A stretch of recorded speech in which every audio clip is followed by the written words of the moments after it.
Halo Sobat Tekno, apa kabar kamu hari ini? Semoga kamu selalu sehat dan banyak rezeki. Yang saya pegang ini adalah Realme 9 Pro yang nggak pakai plus. Waktu video ini dibuat, ini tuh harganya 3,9 jutaan. Atau kamu bisa cek aja di deskripsi video, di situ ada link buat cek harga terupdate dari Realme 9 Pro ini yang harganya pasti lebih hemat. Dan dengan bodi bahan polikarbonat, bentar saya buka dulu ya biar kelihatan bagusnya kayak gimana. Nah, nih, bodinya masih bahan polikarbonat, belum bahan kaca. Yang secara desain tuh udah keren banget. Yang kalau diperhatiin ya, desainnya tuh udah kayak langit berbintang. Ada titik-titik glitternya. Dan Realme tuh ngasih jarak ya yang cukup jauh antara bodi sama mesin. Jadinya tuh berasa agak kopong. Dan kalau kamu beli yang warna biru, kalau kena sinar matahari, warnanya bisa berubah jadi warna tembaga gini.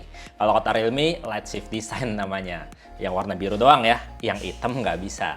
Nah, kalau ngeliat bagian depan juga ini udah keren ya, karena pakai layar yang bergaya punch hole kayak gini. Ya, cuma kelihatan berasa mid-range juga pada saat ngeliat frame bagian bawahnya yang masih tebal. Di overall untuk desain tuh udah kece ya, udah kelihatan keren dan udah mirip kayak HP mahal. Dan waktu dipakein casing bawaan ini ya, yang transparan kayak gini, ini juga masih kelihatan keren HP-nya, nggak ketutup cakepnya. Untuk kualitas layarnya juga ini tuh udah berasa kelas gaming. Ya emang sih masih berasa kualitas mix segmentnya. Karena waktu dilihat full putih gini tuh masih ada ya sedikit berbayang di tepian layar dan di sekeliling kamera. Tapi itu wajar, mengingat ini HP kelas menengah. Dan kualitas layar 6,6 inch Full HD-nya ini tuh udah berasa wah. Dilihat dari sisi mana aja tuh udah berasa jelas dan jernih. Di bawah sinar matahari juga masih cukup jelas. Dan kalau di scrolling kayak gini tuh berasa smooth banget berkat refresh rate layarnya yang udah 120 Hz. Dan kalau untuk urusan suara, kalau misalkan kamu suka denger musik atau nonton videonya pakai headset, fitur HP yang namanya Real Sound teknologinya ini tuh berasa berguna banget, bikin kualitas suaranya tuh naik level. Sementara kalau untuk suara speakernya sendiri, sayangnya HP ini tuh masih punya speaker single di sisi bawah HP. Yang kualitas suaranya tuh udah berasa cukup detail, berasa ada bassnya, dan di volume maksimal nggak pecah suaranya.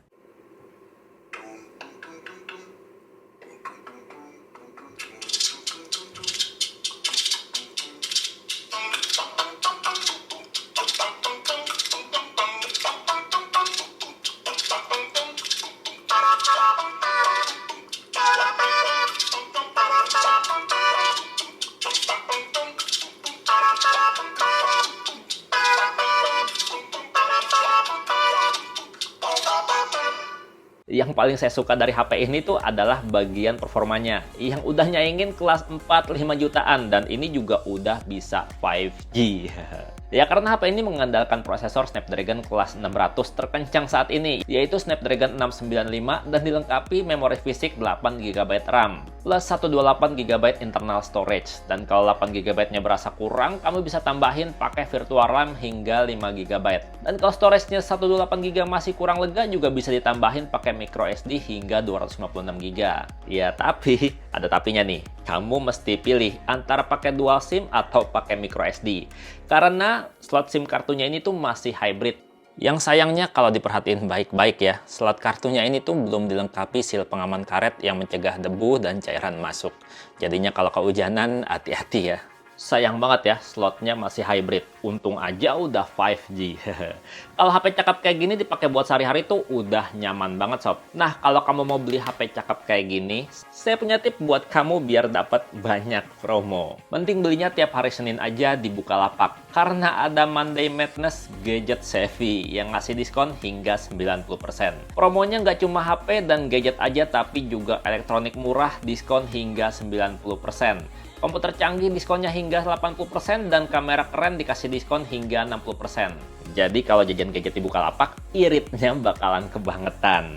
Dan Realme 9 Pro ini tuh kalau dipakai buat main game, wow, udah asik banget. Kayak main game Mobile Legends misalnya. Udah bisa banget pakai settingan grafis mentok maksimal rata kanan. Shadow juga aktif tapi tetap lancar banget. Pokoknya bisa banget buat nge-push rank. Buat main game Free Fire juga udah asik. Settingan grafis mentok kanan semua, nggak ada kendala. Visualnya tuh detail dan responsif banget selama main. Kalau untuk dipakai buat game PUBG New State juga udah mantap banget. Ya walaupun belum bisa FPS ekstrim. Dengan settingan grafis maksimal high dan frame rate ultra, udah bisa jalanin game kayak gini tuh dengan lancar banget dan detail sob. Asik banget dipakai buat kejar chicken dinner. Main Genshin Impact? Bisa. Ini saya main dengan settingan grafis apa adanya ya. Nggak dipindah-pindah, nggak diubah-ubah. Udah enak dan jarang banget yang namanya drop frame selama kita main. Ya walaupun cuma pada awal-awal buka game aja ya. Ada berasa dikit drop frame, tapi setelahnya lancar banget. Dan setelah dipakai main game agak lama juga tetap stabil suhunya. HP-nya tuh nggak demam sama sekali ya. Cuma anget-anget dikit aja sih, tapi masih normal. Dan performanya juga nggak turun sob.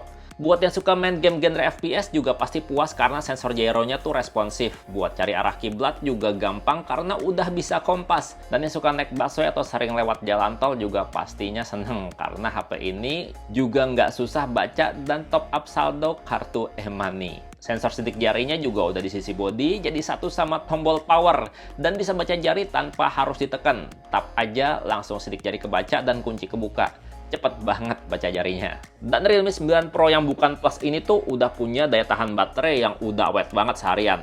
Baterainya yang 5000 mAh ini tuh waktu dites dalam ruangan ya, dan pakai jaringan WiFi. Kalau untuk nonton YouTube Full HD sejam, baterainya cuma habis 4%. Dan kalau buat main Genshin Impact sejam, baterainya habis 18%. Jadinya kalau dalam sehari udah pakai nonton YouTube, dipakai buat main game berat, masih banyak banget baterainya. Masih awet dan ngecharge-nya juga nggak pakai lama. Karena udah support 33 watt quick charge. Ya waktu ngecharge sampai 30 menit terisi 49%. Dan dalam sejam udah terisi 89%. Dan butuh waktu sekitar 1 jam 13 menit untuk HP ini bisa ngisi 100%.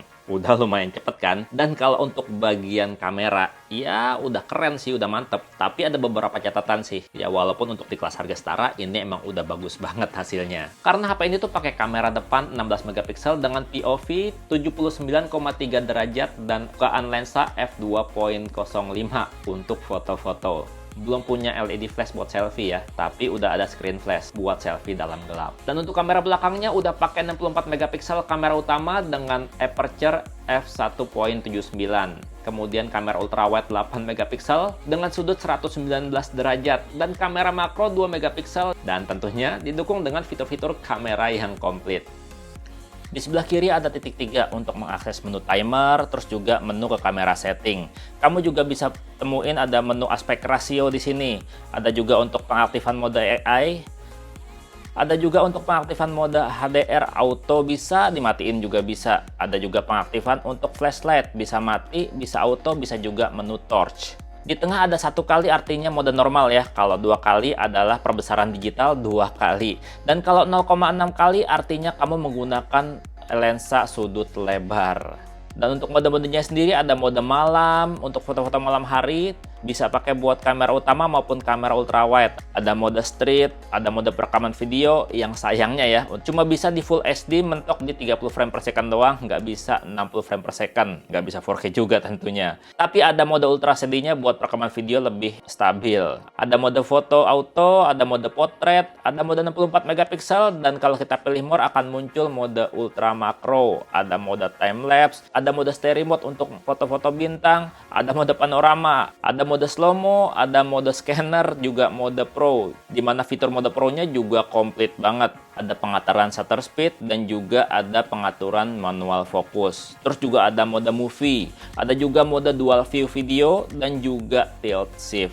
Komplit banget ya. Untuk hasil foto-foto selfie-nya tuh udah berasa cakep dengan detail dan warna yang bagus. Auto dynamic range-nya tuh juga berjalan bagus banget ya. Jadinya foto-foto selfie dengan latar terang juga detailnya tetap dapat. Hasil foto night selfie-nya juga cukup terang dengan noise yang berasa lebih sedikit. Nah, kalau hasil foto-foto kamera utamanya gini, cakep ya. Untuk HP kamera kelas 3 jutaan dapat hasil foto gini tuh udah bagus, mantep. Detail warnanya dapat banget dan saturasi warnanya juga bagus. Dynamic range-nya juga cukup lebar, udah bisa banget kalau dipakai buat foto-foto produk. Terus dipajang deh tuh di toko online. Kalau untuk mode portraitnya juga udah bisa mengeksekusi efek blur dengan rapi. Jarang banget loh yang namanya salah blur. Dan kalau untuk foto kamera makronya, ya biasa aja sih, masih 2 megapiksel doang. Dan fokusnya juga belum autofocus. Jadi untuk foto-foto makro gini, mesti di tempat terang dan jarak kamera ke objek harus pas. Untuk kamera ultrawide-nya juga udah cakep banget. Dengan fitur HDR yang jalan banget. Dan distorsi lensanya juga udah auto dibenerin. Jadi hasil fotonya tuh berasa kelihatan lebih alami. Dan kalau untuk mode malamnya ya kayak gini, berasa lebih terang, berasa lebih detail, dan lebih minim noise dibandingin kalau pakai mode auto. Dan bagian lampu-lampu bisa dibikin kelihatan lebih detail tanpa bikin warna foto jadi ngepop. Udah lumayan mantep kan hasil fotonya untuk kelas HP harga di bawah 4 juta. Nah, kalau untuk hasil perekaman videonya kayak gini sob. Ini dia rekaman video menggunakan kamera depan, di setting di Full HD ya, di 1080p. Kualitasnya kayak gini, buat jalan masih agak goyang-goyang ya. Belum ada stabilisasi untuk kamera depannya, sayang banget ya. Jadi kalau vlogging nggak bisa pakai kamera depan karena goyang kayak gini. Nah, kalau untuk kamera belakangnya ada fitur ultra steady-nya. Kalau diaktifin kayak gini sob, stabil banget. Ini jalan agak cepet ya. Pakai fitur ultra steady aktif, terus juga dia di 1080p. Ini buat jalan aja cepetnya. Ini udah jalan cepet ya, bukan jalan biasa. Kita coba lari. Tuh, lari juga masih kayak gini. Oh ya, kita lihat di sini ada bunga ya. Kita lihat untuk fokusnya kayak gimana, cepet nggak pindahnya. Oke, fokusnya juga lumayan cepet pindahnya. Kalau dilihat tuh, dia langsung fokus ke bunga. Dan ini kualitasnya juga bagus ya sob ya, untuk detailnya dapat banget. Nah, kalau ini untuk hasil rekaman video pakai dual view ya. Jadi kalau untuk dual view kayak gini, baik kamera depan maupun kamera belakang tuh dia tuh nggak bisa stabil ya. Standar aja biasa kayak gini. Dipakai buat jalan agak goyang gitu. Kamu tahu nggak nih, ini buah apa namanya? Ada yang bisa nebak, berarti kamu orang dulu. Hehe. Sayang banget ya, untuk perekaman video kamera depannya hasilnya tuh masih labil, belum stabil. Dan untuk kamera belakangnya hasilnya mentok di Full HD 30 fps aja, dan juga untuk perekamannya, untuk stabilisasinya tuh masih berasa agak-agak jelly gitu. Ya overall untuk HP 5G dengan harga segini tuh udah dapat performa yang ngebut. Layarnya juga udah smooth, ngecharge-nya juga udah lumayan cepet, udah bikin puas. Ya worth it sih kalau bisa dibeli. Kalau menurut kamu sendiri gimana sob? Coba dong komentar. Dan semoga videonya bermanfaat. Sampai jumpa di video berikutnya. Bye-bye.